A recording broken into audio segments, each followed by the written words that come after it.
How do you talk to people? I am trying to answer that question right now myself. Oh, you mean like maintaining a public presence? How to talk to people.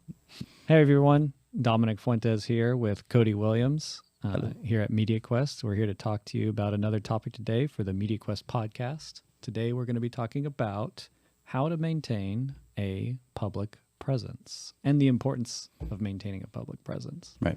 So we have a lot of different avenues that we can take this discussion. It's pretty broad. There's several practical tips. There's several strategic mindsets that you might want to take on going into this. What are your thoughts about maintaining a public presence in terms of maybe defining that a little bit more for people? Sure. Yeah, it's about visibility, right? I mean, it's how do you stay on the forefront of your customer's mind, or really today as business interaction with consumers exists, your audience's mind. Like how with a strong public presence, we are the default in our industry to the people whose awareness we're in. And so it's about you're saying like if somebody has a strong public presence, when they think of a specific industry like shoes, they're immediately going to think of Nike or some other one of the top brands because those brands have a strong public presence. Yeah, or MediaQuest brand shoes. Yeah, our new, we were going to announce that as well. MediaQuest. Started jumping on. Shoe line. Yeah. But yeah, like Nike, Reebok, Adidas, they all have that strong public presence across a bunch of different marketing avenues, both traditional and digital. Right. To just cover what we mean by traditional, because that's broadcast TV,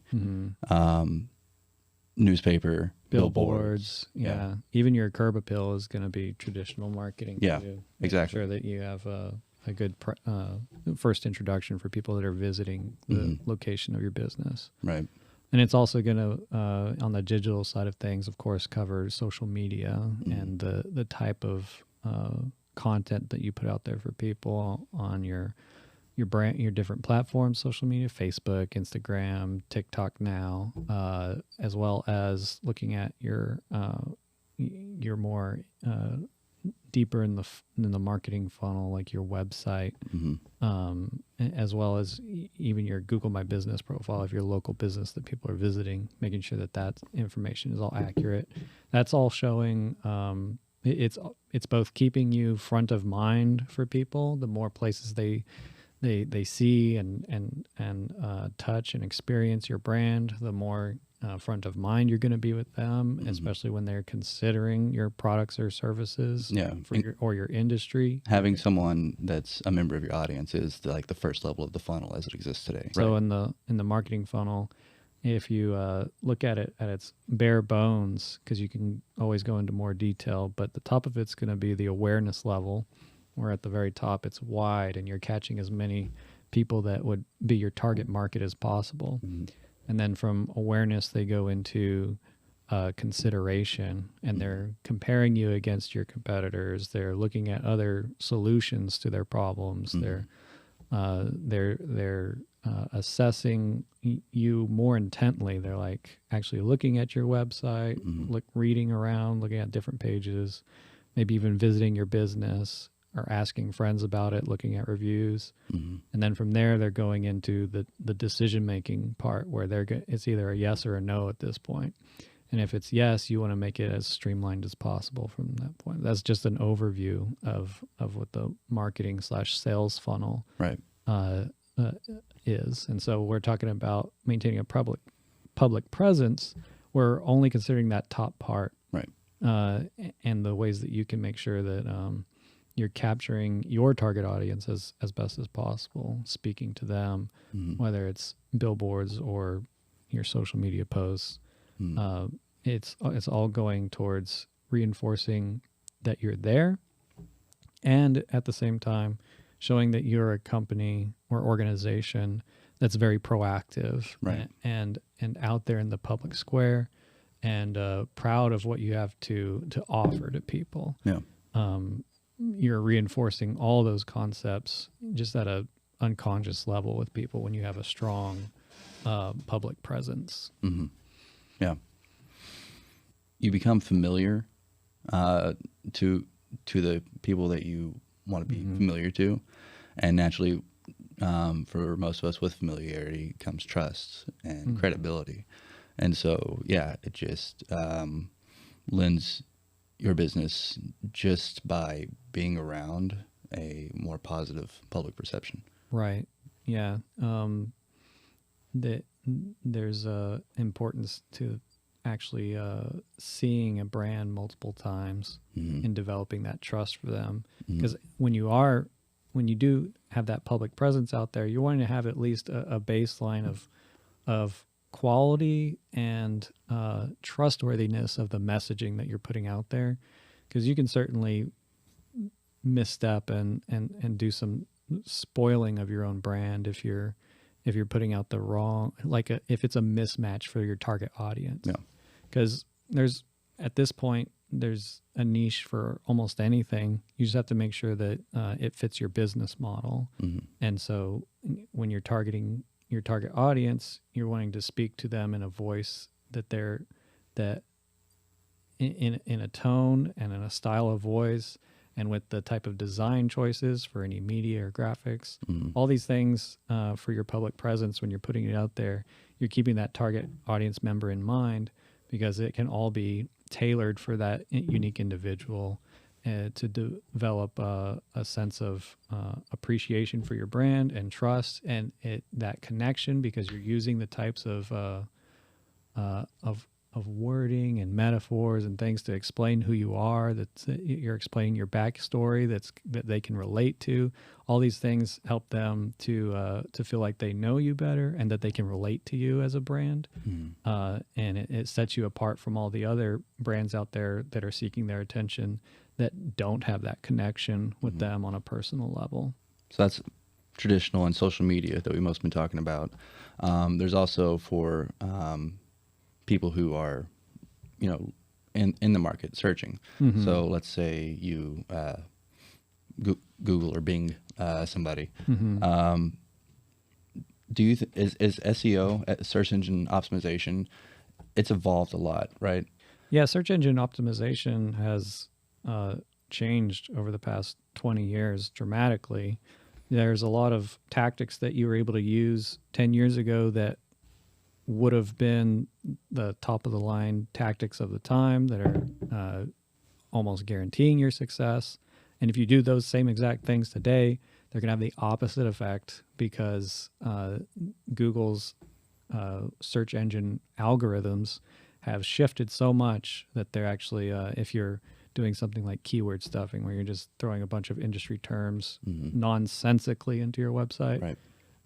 The bots that Google sends out to crawl your website are going to identify that as being non-valuable or almost hurting for your website, because it reduces the user experience. Right. If they're searching for something on Google, they click on your website and it's just nonsense keyword stuff everywhere for content, then they're going to stop using Google. So Google themselves have the motivation to only use websites that are valuable to their user base. Yeah. So with that being the case, and that being the direction they're going, your search engine optimization more and more relies on how valuable a user experience you're giving for your website, because their artificial intelligence that Google's using is becoming more and more capable of identifying what that valuable user experience is. Right.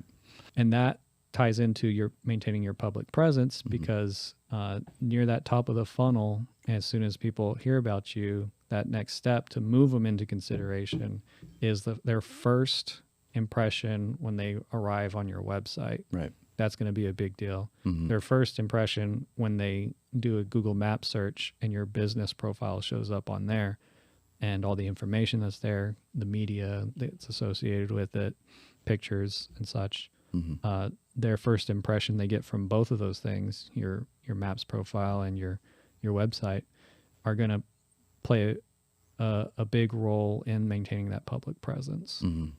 The keyword concept isn't gone. It's just that that's been taken over by.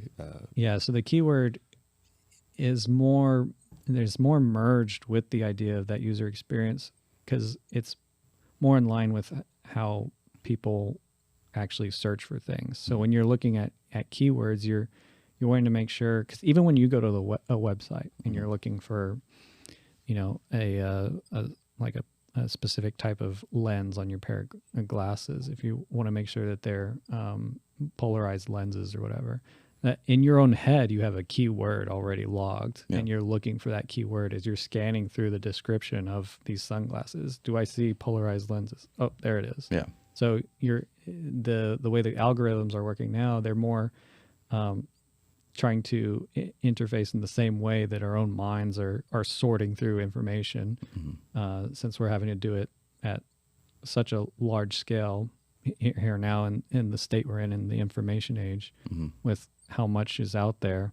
That keyword planning is still super important, because it's always been an important part of the user experience. Right. It's just that when you're presenting those keywords, they need to be within prose and content that is easy to digest and understand and read through in a logical way, and not just all thrown together in a pot, hoping that it'll come up in a search engine result. Right. Yeah. Okay. So one last, because we should probably do just one last thing. Yeah. What are some good ideas for businesses? Like, should they be writing blog posts? Should they be posting just what happened today at the office? Yeah. You know, and a lot of that's going to depend on the target audience. So for small business owners, like the ones that we're reaching out to, we're doing podcasts like this that are pertaining to getting them in the right mindset when it comes to thinking about how they want to present their business to their target markets. So we have a bunch of different topics that we can talk about that. This is more of like an overview, strategic perspective on that, but we also have the specific techniques and types of videos that might work in this market better than that market, different formats. So like, for example, if we were looking at maybe a bakery, there's going to be a lot of visual elements involved, because people are going to want to see the types of baked goods that you're selling, the different, you know, croissants and breads and there's one of that always happens when you're on a camera. I've got biscuits. Yes. Yeah. We did it. So yeah, just the getting a close up shots of all the different food items, and it helps you to be able to have that presence out there with people, and it's very related to what you're doing, because a lot of times people are going to decide if something's appetizing first by looking at it, and then they get closer and they want to smell it and have a more full experience with it. But you're always going to see food before it's going to be a more closer experience. Yeah. But in terms of the different ways that you would go about that, I think that would be a good example with a bakery. You're wanting to not just the visual content out there, but also talking about, with a bakery, it's usually going to be like a person who's really good at baking, and it's their passion, and there's a story behind that. So you're going to want that story behind you starting this bakery to come through. Maybe you're not always telling the story, but everything that you put out on social media or on your website, all that public presence, it needs to just exude that story through all the information and content that you put out there. It all needs to connect together, so that when somebody does hear your story from you or read your story Mhm. and they've seen all these other things, it all clicks Yeah. and comes together. And that's your brand, right? And that's your brand. Yeah. Yeah. So I think that that is a good deep picture into what it means to maintain an online and traditional public presence Mhm. and the branding that's involved in that. Mhm. And if you're interested in hearing more steps and learning more about how branding and public presence can work specifically for your business, we're very happy to help, and feel free to give us a call, reach out to us. Yeah. We'll be doing more podcasts here soon to help out local businesses and organizations. And feel free to reach out to us if you have suggestions too for different topics that you want to hear in the future. We're happy to take those as well.